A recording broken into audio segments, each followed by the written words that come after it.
Everyone caught a little bit off guard last night by the fact that Demetrius Andrade was just never able to really keep David Benavidez off him after the first 3 rounds, probably. Just coming to it, corner pulling the plug between round 6 and 7. And Benavidez just showing what a beast that he is. Donnie, you and I were talking prior to the fight, and you had seen Andrade from all the way back in his amateur days. Yes, you are that old. And you thought that he had a good chance, but unfortunately, those 35 years just didn't give him the legs to be able to do what he needed to do against the younger, stronger Benavidez. Well, I'll give him credit for this. I mean, he fought back gamely. That was a guy in the ring who wanted to win. He was a guy who, had been really, kind of, stopped at every juncture of his career. He made a lot of terrible management business decisions.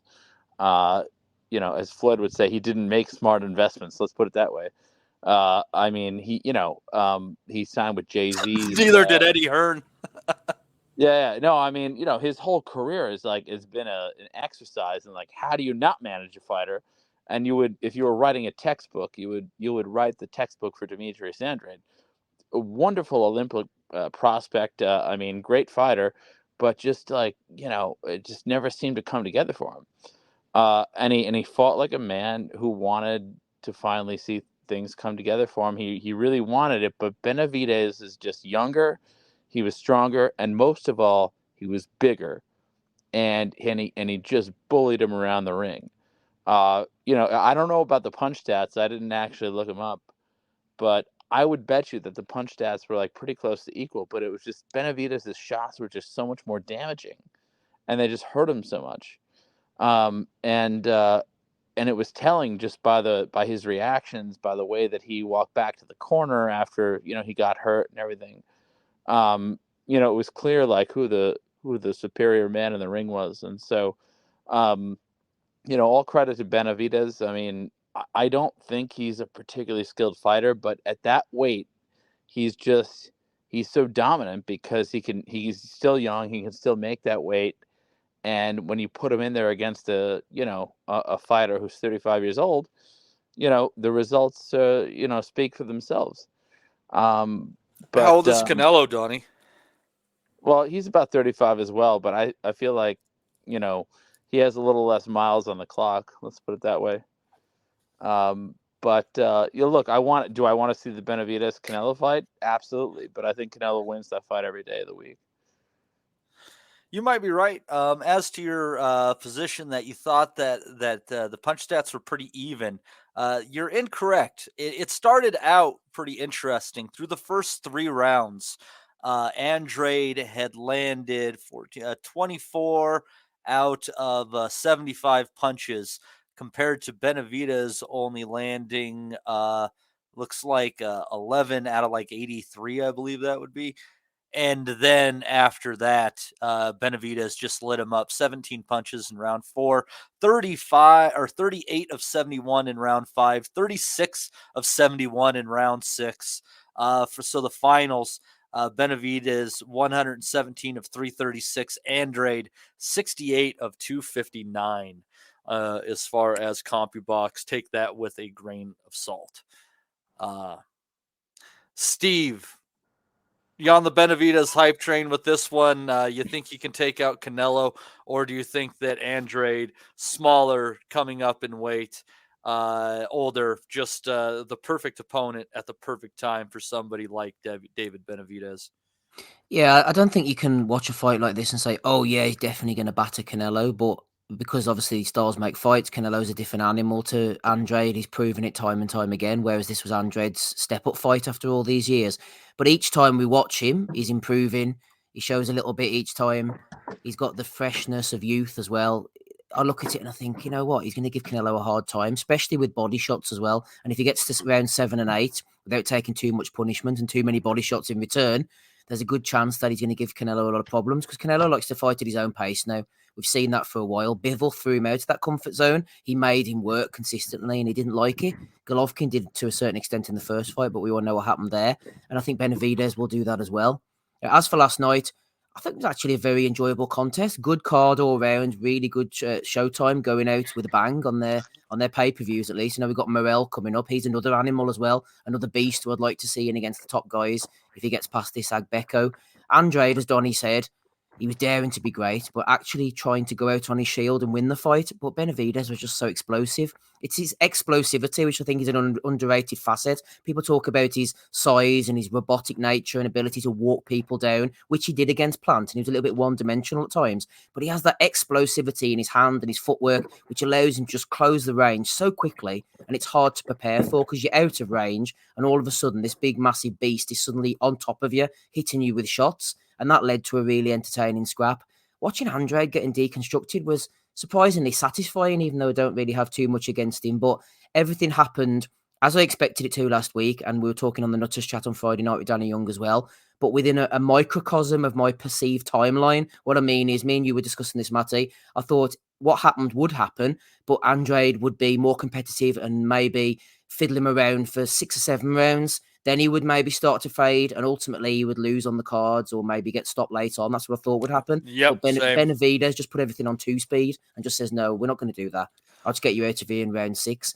Stylistically, Andrade, he was dangling his right hand quite low, I thought, to block the lefts to the body. But Benavidez's right hook to the body, something we don't see too often, was working really well as a nice replacement. Andrade was susceptible to the overhand right. Of course, that dropped him in round 4. Nice little meme shot.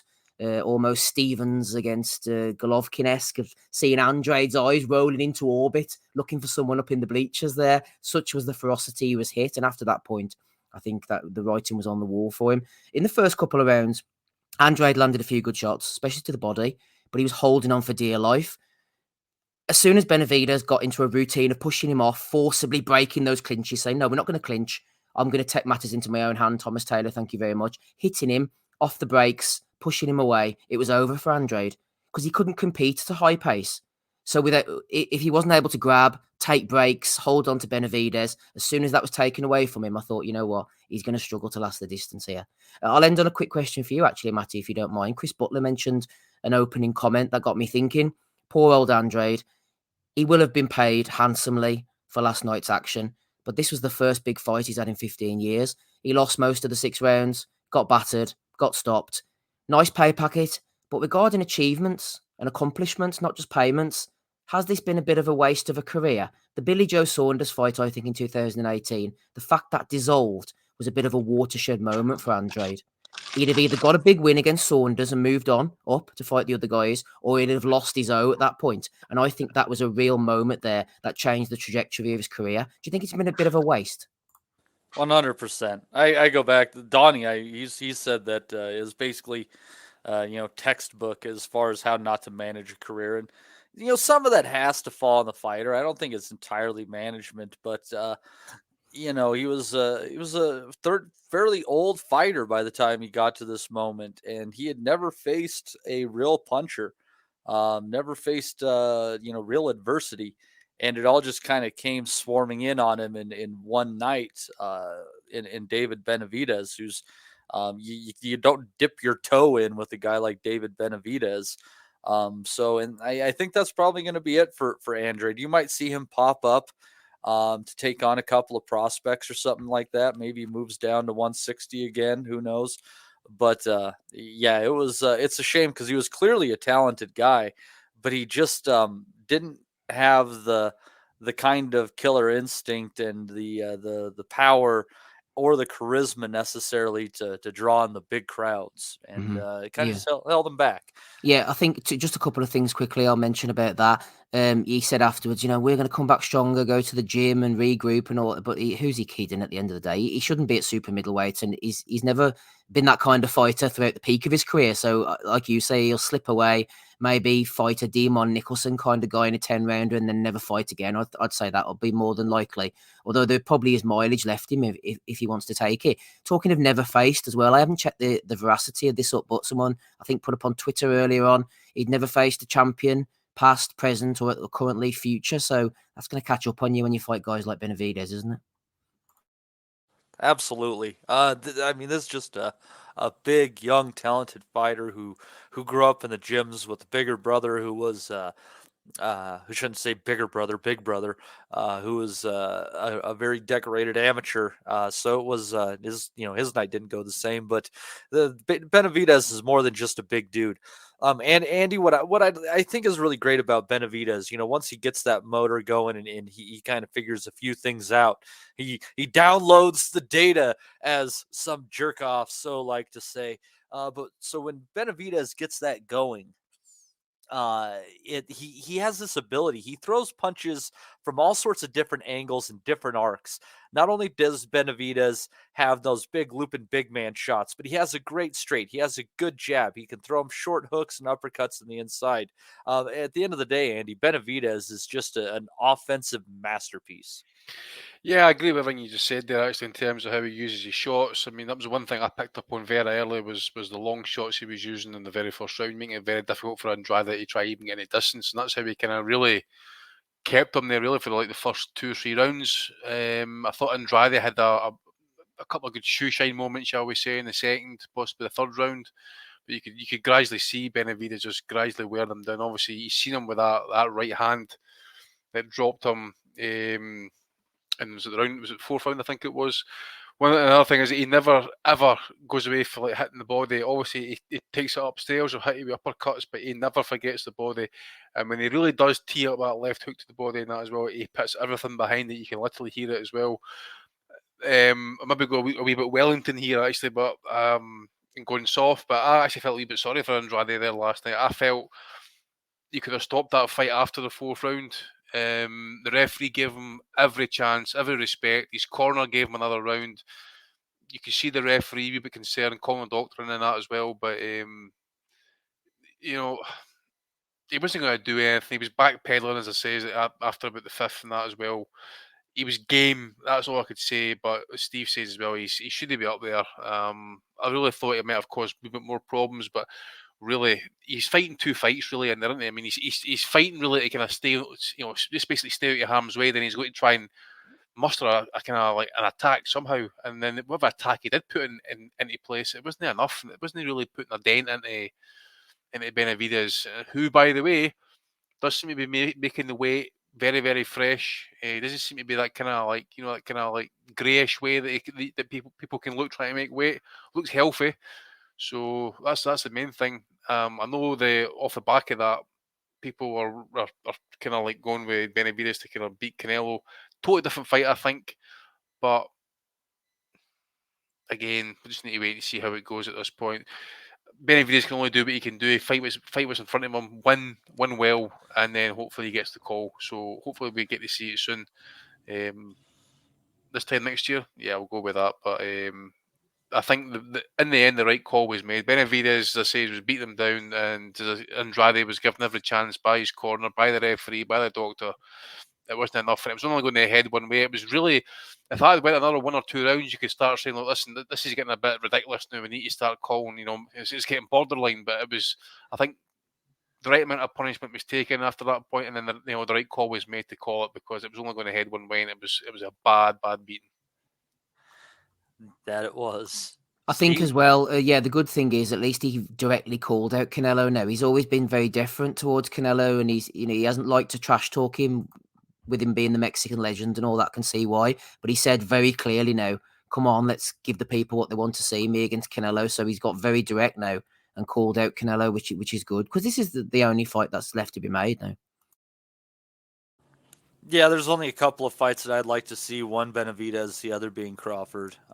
One just because I'm sick, and I like to see people chase history. The other one because I legitimately think that Benavidez has the style to give Canelo absolute fits. Activity, lots of different punches coming from all sorts of directions, and I don't know that he'll let Canelo fight at his own pace. Other than Canelo, Paulie thinks after seeing that last night, he thinks Canelo will actively try and avoid Benavidez. possibly. I mean, I wouldn't doubt it. I mean, because it's a weird thing. Like, Canelo, how much more money will he make fighting Benavidez than fighting, I don't know, anybody else? To be fair, Canelo's never really ducked anybody. He hasn't ducked anybody, but he's definitely tried to shift all the advantages in his corner. Yeah. In other words, he'll fight you, but like it's going to be on his terms. Like, let's be honest, man. You can go back for time immemorial in the sport. All the champions have done that. Every champion. I mean, you know what I'm saying? They've all tried to kind of work it for themselves. You go back to the days. You go way back to the days, right? Well, yeah. What's the point of being the A side if you don't use it, right? Yeah, like when Leonard fought Duran in the rematch and fought him in that like 25-foot ring or whatever. I mean, it goes back all the way. I mean, always like the money guy, the house guy, like always has the advantage, and he always presses that advantage to his competitive advantage. Yeah, but Canelo's never ducked at anybody. Like I would be shocked if anybody who's saying he's going to duck him is crazy. He waits people out though. He waited Golovkin out, didn't he? A little bit, yeah. He might wait out Benavidez now if he's tight at the weight. Yeah, Leonard waited Hagler out. Floyd waited out Pacquiao. They all do it. They've all done it. That's the weird thing. Like, it's hard to wait out a fighter who's younger than you. I don't know. That's kind of a. Yeah, I know, but you cannot. If you got an eye for the sport, you're following their career. You want to see how much punishment they've taken. I mean, look, it took Leonard to watch Hagler, basically go to war against John the Beast Mugabe, and then decide I can beat him now, and it still took him and then bugger about with the belts and get the rounds reduced and get the smaller, they get the bigger ring, thumbless gloves. It's just it's endless, man. He did see that. He saw him take that beating from John Mugabe, and he was like, "There's a little something less of him left." And yeah, you're right. I mean, that's absolutely correct. And he definitely saw something there. Yeah, I mean that happens all the time throughout boxing, but it's usually not something where people are watching someone through the lens of a few years. So I don't know. I'm just going to say, I think that, and this is probably not going to go over well, but I think that David Benavidez is basically just Antonio Margarito, like a few sizes larger. Maybe Canelo Alvarez is going to outbox him. No, I don't think so, because of the point I made, Donnie, at the beginning. I think he's different because he has the explosive. No, I don't think so. He has that explosive hand speed to close the range. He's a lot faster and more explosive, I think, and direct than Margarito. All right, well, maybe that was a crude comparison, but I mean, Margarito kind of was what his thing was. He had a good motor, a good chin, and he kind of had long legs compared to his torso, so he was able to cut off the ring pretty well. Yeah, but I mean, he's not going to be able to muscle around, Canelo Alvarez the way he did with Demetrius Andrade. Like Demetrius Andrade looked visibly smaller in that ring. Like he looked like this. He looked definitely the smaller man. And like he's not going to be able to push Canelo Alvarez around like that. I mean, he doesn't have to necessarily get him against the ropes and be physical with him. Benavidez is like 6 inches taller than Canelo. I don't know, man, but anybody who's picking Benavidez in that fight, I think has got another thing coming. I just think that's crazy. I thought the same about people who picked Andrade last night. And, well, some people were drinking. Well, shout out to a few of them, actually, Matty. I don't like hitting people when they're down, but we've got Barry Murray here, who was on our preview show comments. I should be on the Value of the Week segment, right? You could be. £350 on Andrade to beat Benavidez. Remember him? 4-1 odds, Matty. Couldn't resist those odds, he said. Andrade to use those slick southpaw skills to dance to a decision win. And there's Matthew Boone at the top, Matty. See him on the screen. Hashtag it's me again. I'll be back for an energy check on the 26th, which is today. Lol. We've all seen Benavidez before, numerous of them. I ain't never seen a boo-boo before. I got Andrade knocking him down and outboxing Benavidez, like I say. There's the receipt delivered. I heard something very similar on Saturday. I did you one better. And I freely give my consent for that to be. And I've got text messages to prove it. What's the current exchange rate? Wait, what? For text messages? No, for what's 350 pounds in American dollars right now? Oh yeah, it's about the same, I think. Yeah, yeah, I know somebody who lost $500 betting Andrade. Yeah, me too. I don't know who that could be. Some Egypt. Yeah, some impulsive bastard. I used one of my free bets on the ESPN new app, and the free bets they gave me. I did a little bit of hedge, and I just took one of them was Andrade to win in a worst case scenario. The other was Benavidez by KO. Got that Benavidez by KO money. Got a new app with a bankroll once again. Got a couple of bankrolls going. It's good times in the Matty household. Thank you, ESPN Bet, for your free money. I appreciated that very much. Matty, can I just mention something before it slips my mind, because I'm old and I forget things, but this isn't the most important point of the night, but I know Showtime are closing up anyway, so it doesn't really matter long term, but the whole Steve Farhood thing, man, they're going to have to knock that on the head, him sitting at home and all, and in a high-profile fight like that, they're buzzing in Las Vegas, the crowd's going wild, and in between rounds, they cut to Farhood sitting on his couch for whatever reason. I'm not casting aspersions as to why he doesn't go to the fights, and he's just completely lacking any energy. The internet's all over the place. He's cutting in and out. I just think they're just Showtime are for the dogs anyway. But that shit's not working, man. They're gonna have to ditch off the likes of Farhood. Wait, I didn't see this. What are you talking about, Steve? He's been scoring from home for like basically since COVID, I think. Yeah, which is fine, but it's seeing a big fight like that. We'd say you got Spence, Crawford, Davis, Garcia, and then last night, and you go into Steve Farhood's front lounge on his Wi-Fi, and he's just the energy just doesn't match up whatsoever, man. I think that's a terrible move from Showtime. No offense to Steve, he's a great writer and all, but no. Yeah, Showtime are finished now, though. That's the other thing as well. You've got loads of fighters with a platform, and you've got Al Heyman having burnt bridges with how many platforms now? Yeah, 5, 6. Yeah. Where was he going to go now? Amazon Prime burn them? Wouldn't it be hilarious if somehow Al Heyman brings down Netflix? Oh, but amazing. Bring down themselves. Send him over to Disney. That content isn't wholesome enough for Disney. That wouldn't work. But anyhow, that was a good fight. Man, Donnie's that's so weird. He's in and out and in and out. Is he back in? Nope, maybe he's gone now. Anyhow, other than Canelo, Steve, who might you want to see Benavidez fight before we move on?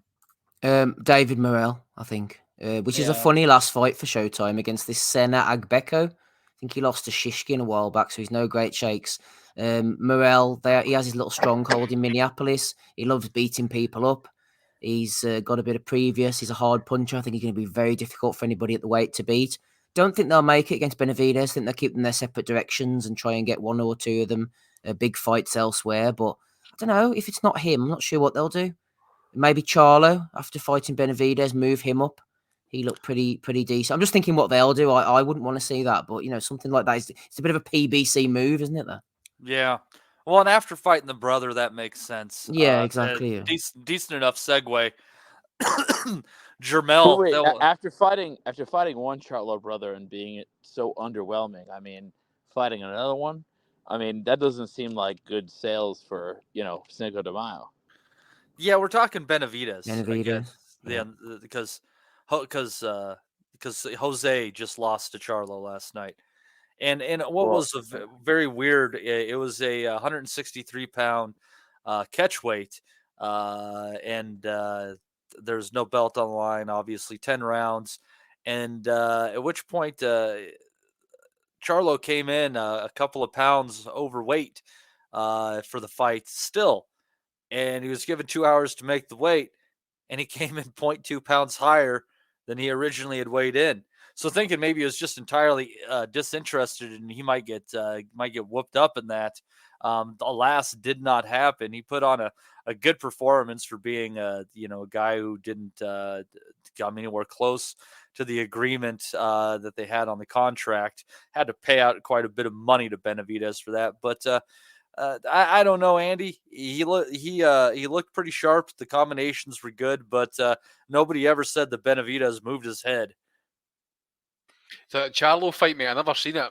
I was struggling to get the full file of the whole broadcast. I only caught the Matias main Oh, you're event fine. and the who was the other one? Garcia. Garcia. Yeah. So, Steve, why don't you hop in on that one? Yeah, I don't know what Charlo's at the moment, mentally and physically. Coming in over the weight isn't a great look. I actually thought he looked really sharp. The two of them had nice little bellies, and Benavidez is tough as hell. He is a bit of a character. Took his licks, hadn't got the power to trouble Charlo, but Charlo looked really sharp. Jab was working lovely, overhand right as well. Uppercut was flying in. Benavidez was trying his best, but apart from a bit of bravado later in the fight, there was no love lost between the two. Both very spiky characters. Charlo, I do worry about where he's at mentally. He's always been a bit of a strange character, but they ask him a question and he just completely answers it. Maybe he's a bit of a tactician and he's not trying to give too much away, but he is such an odd character, and you wonder whether getting punched in the head is probably the best profession for him. But that said, 10-rounder, he thanked the WBC, as he might, after being 2.5 years out of the ring. Let's just hope he gets the weight off now, gets back down and fights some decent people before he retires. As for Jose, yeah, I think I don't really know where he's going in his career at the moment. The PBC are obviously looking after him. He'll beat the lower level of opposition. He'll always be tough. Only Crawford caught up with him very late and stopped him. Apart from that, he is a pretty tough dude. But yeah, apart from that sort of ruggedness, I don't think he has too much to offer. But it was well matched, and to put these two on before the main event, he got the crowd going. There was a lot of heavy shots being thrown, a lot of shit talking. Good beards on display, good power punching. I think the way they matched the card up and the way they put the schedule on was well done by the PBC, and putting these two guys in together was a bit of a masterstroke from Tom Brown or whoever was matchmaking. Yeah, that I don't know, man. I'm so underwhelmed with the Charlos. I just kind of, at the end of the day, I couldn't give a fuck. I just more or less give lip service at this point in time. One of them out of the ring for 2.5 years. The other one totally phoned in his biggest payday and just couldn't seem to give a shit about his non-effort. It's really tough to get behind those guys. Anyhow, and what was a very entertaining fight while it lasted, Ergashev sure tried to take it to Matias early, and he looked good, turning corners and just kind of lighting him up. But slowly but surely, Matias punched his way into it and punched the fight out of Ergashev, quitting after the 5th or the 6th round. But Andy, that was man, that Matias, there's something about him, man. He doesn't like blast you out of there. He just makes you not want to do it anymore, which is something in itself. Absolutely. I mean, there's similar parallels between this fight and what happened in the main event. Actually, it's like Ergashev only lasted really one round to have an effort. It was the first round. He kind of he buzzed up Matias very early with a left hand. Started very confident. He was catching Matias with combos, heads, and straight lefts. So I thought it was a really good opener by the challenge. I think this is going to be a really good fight. And then for some reason, he's just decided, right, okay, I'm going to go in the pocket with this guy and I'm going to battle outside the ring. And Matias just started landing more, and he just, it was more his office, so to speak. And then by the third round, he's putting some real serious heat on Ergashev, and he's taking body shots, and he's taking more uppercuts. I just thought by about the 4th and 5th, Ergashev was looking lost. He was looking a bit of a spent force, shall I say. As I say, he had a great opener, and by this point, he's just looking like he's absolutely falling apart. Maybe it's just a lot to do with the shots that he's taking. He's just not fancying it anymore. But certainly something that he took in the very early half of that fight, it's really kind of got him kind of nah, I don't know what you say. I don't want any more of this. So to be fair, just what can you say, mate? I mean, Ergashev, he just sat it out, shook his head, didn't want it anymore. It was just basically a quit job. I know somebody said about Andrade saying that he kind of quit and he's still in that as well. Could say the same about Ergashev and that as well. He wanted no more. Matias was just landing more heavy shots, and he had no answer for him. For some reason, he just wanted to get in the pocket with him for some reason, and just wanted to try and have it out with him. which off that performance, at least, it's a wrong thing to do. Got to keep that guy at distance and try and box and move as best you can, and just try and keep away from his heavy third and shots, because eventually, if he does get to you, he will just keep you on the ropes, try and get you in the ropes, and just break you down eventually, because the power seems to be legit, mate. It really does seem to be legit. So it's going to take an exceptional boxer, I think, to really kind of like deal with him, I think, and someone who's really cute and inside in that as well, William. Yeah, I'm trying to think of who that might be at 140 pounds. It's a fairly deep division. There's got to be a couple of names that could really give him a rough Lopez. Yeah, T.O. Absolutely. That would be a good fight. Progress. Well, he's fighting Haney. Well, here's Haney come up. Haney could could really that's an interesting style matchup. 100%. I doubt we'd ever see that. I think it would be funny to see Rolly Romero take him on. Who wouldn't want to see Rolly Romero face Matias? He'd kill Romero, wouldn't he? A live execution on pay-per-view. Destroy him. Gary Antoine Russell, that'd be a fun fight. Two of them straight at each other, heavy punches. Yeah, and Gary can swing quite a bit. You're right. Yeah, they're looking for a title. I think he's fairly highly ranked. I have about 8 tabs opened up for our previews, so I'm not gonna go looking at the rankings in here. But he's 17-0, 17 KOs, isn't he? Matias is 20-1, 20 KOs. Stick him in and let him flip and swing it out. It's great to say as well, because Matias is 31 now. I mean, he's on the fight he's ever going to be at this point. So let's get the big fights made at 140. So if it's, as you say, if it's Romero, if it's Prograis Haney winner, Lopez, I don't know if he's vacated the WBO belt, he's still floating about. What's his deal with Top Rank? Is he a free agent now? I'm not sure about that. It's all very confusing. It's all very confusing. And of course, as well, we don't know what's happening with the PBC fighters in terms of networks, that type of thing. So will they get to cross over? Big Al's got to do something about with them.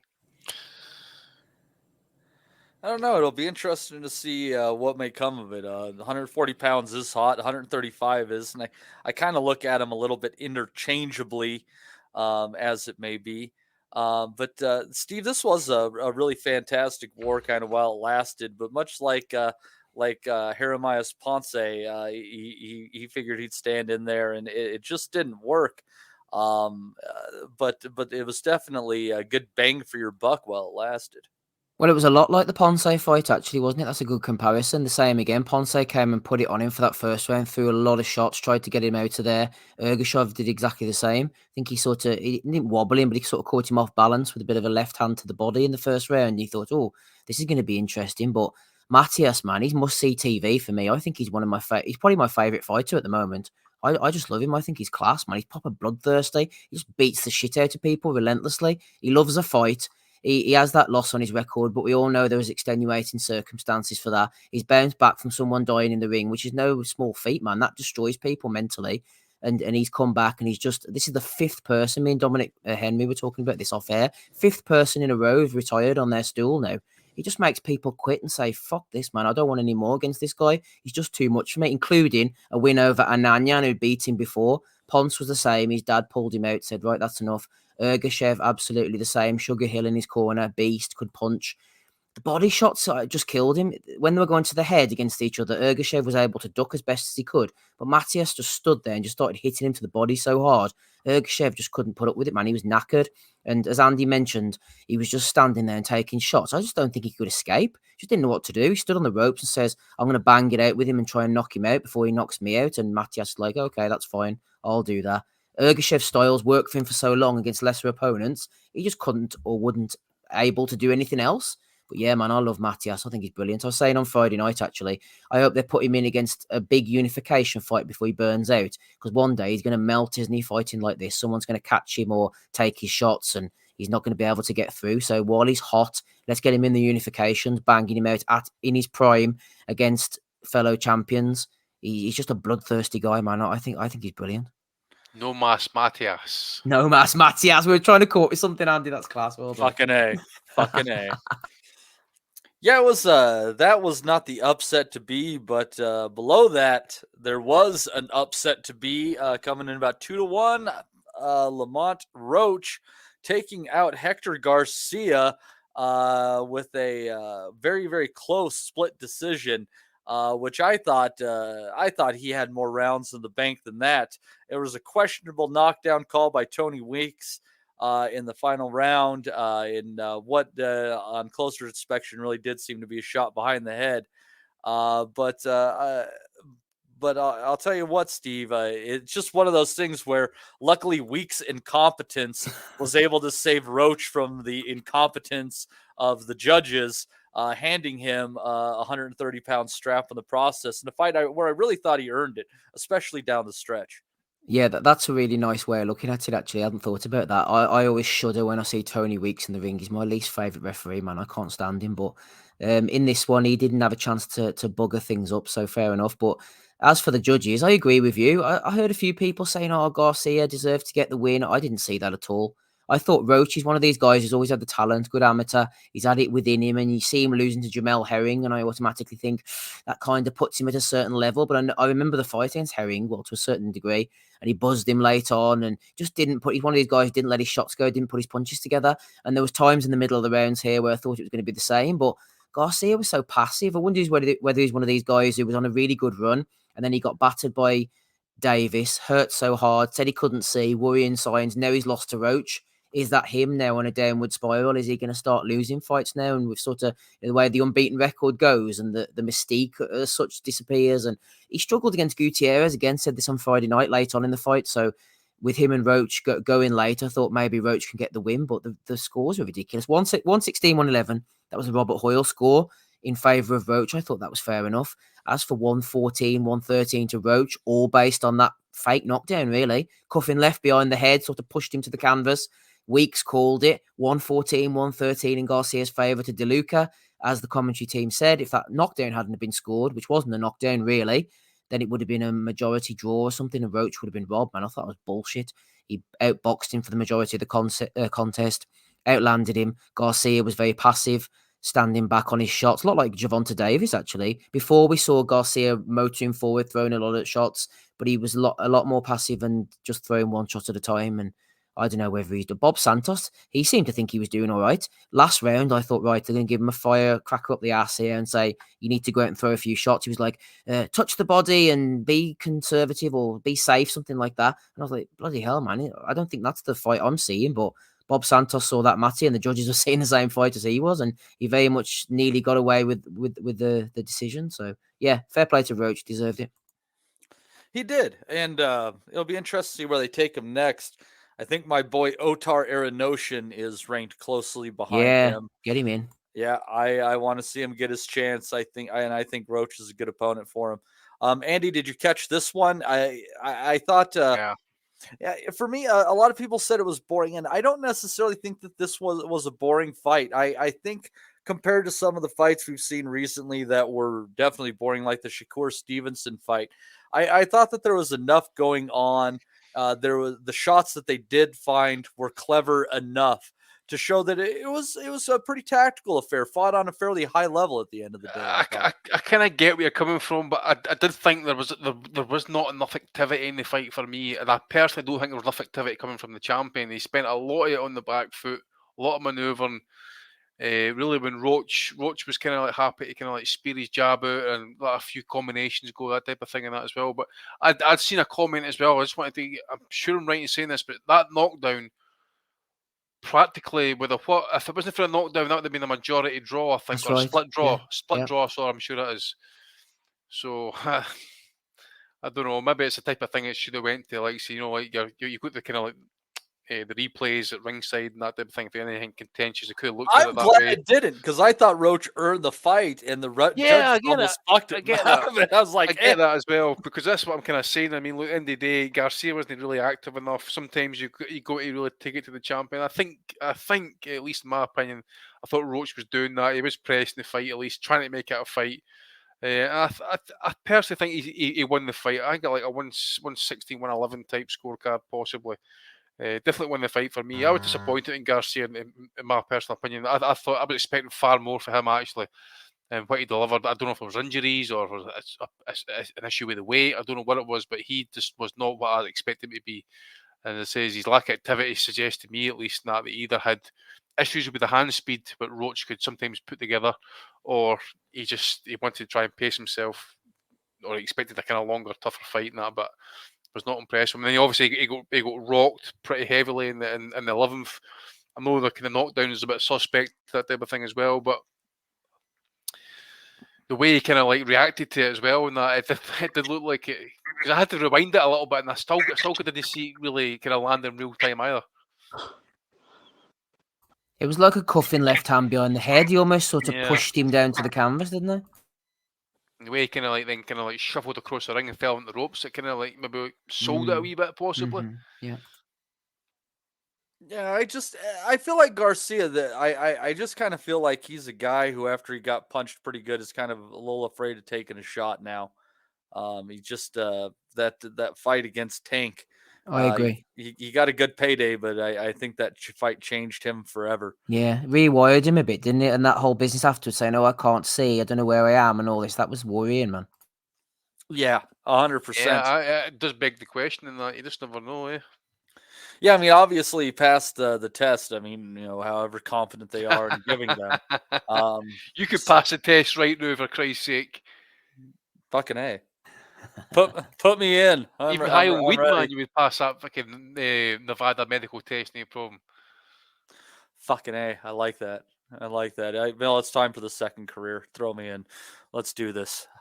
What do you think? Should I just fight at my natural weight and be a cruiser, or should I lose 15, 20 pounds? Nah, you need to Benavidez, mate. Come down and be a weight bully, God damn, for me to become a weight bully at my size, I'd have to lose probably like 40, 50 pounds. I'd like to see you fight Beterbiev, Matty. That's what I want to see Benavidez in the fight, by without any of this other crap going on in the background. Not any promoters and platforms and TV networks. I want to see Benavidez against fucking Beterbiev. Yeah, that's a good one, dude. I would love that. Sign me right up for that one, by the way. I would love that fight, 100%. Right there with you. You never know. I wouldn't entirely put that one out. I think Beterbiev is near the end of the road with his top rank contract, and he might be curious about what other options might be there, be they Bivol or Benavidez, the three Bs rocking around here. Benavidez definitely is the bigger draw for him there, go to be. I mean, he's got a Mexican following. He has. I heard the fans here last night. He has got a bit of a following, Benavidez.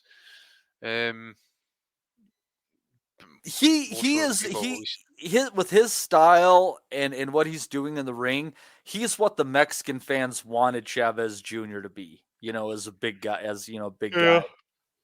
Yeah, that's a fair point, I think. And unfortunately, he could not do that for them. All he could give them was one round of hope. Anyhow. I'll never forget that picture of Chavez Jr. lying in the hospital bed after Martinez had I don't know, was it Martinez or was it Golovkin? No, Canelo, sorry. So the Canelo fight. And he's lying there in the hospital bed. You've got Da Chavez looking at the top and looking at him with disgust. Remember that? Ready to put him up for adoption. Somebody's got a bubble kind of thought there. He said, "I wish Canelo was my son." Poor son of a bitch.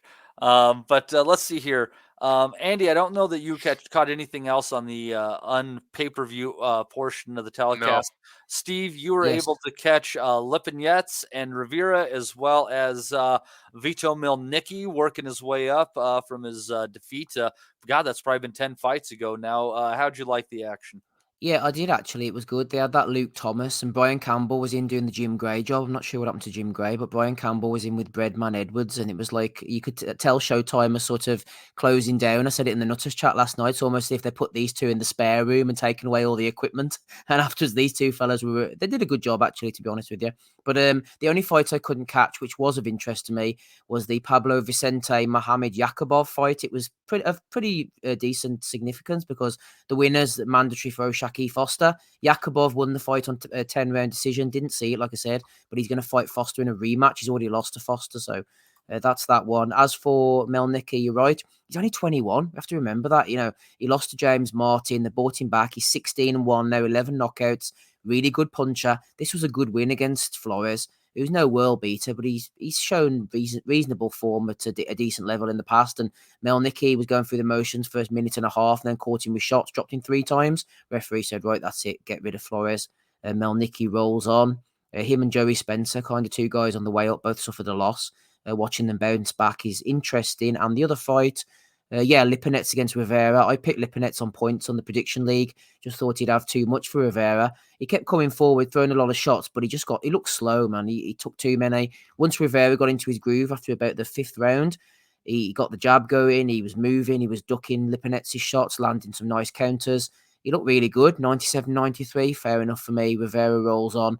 Lipinets, they'll keep on throwing him back out against fighters of lesser ability. He's a grinder, but he's took a lot of shots now. He's, as you said, Matty, he's fought.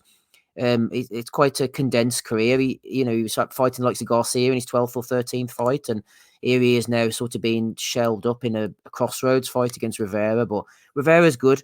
He can punch. He's not going to beat the Frank Martins of this world, but at a certain level, he'll be in exciting fights, and kind of glad he won, really, even though he did scud me on the prediction league.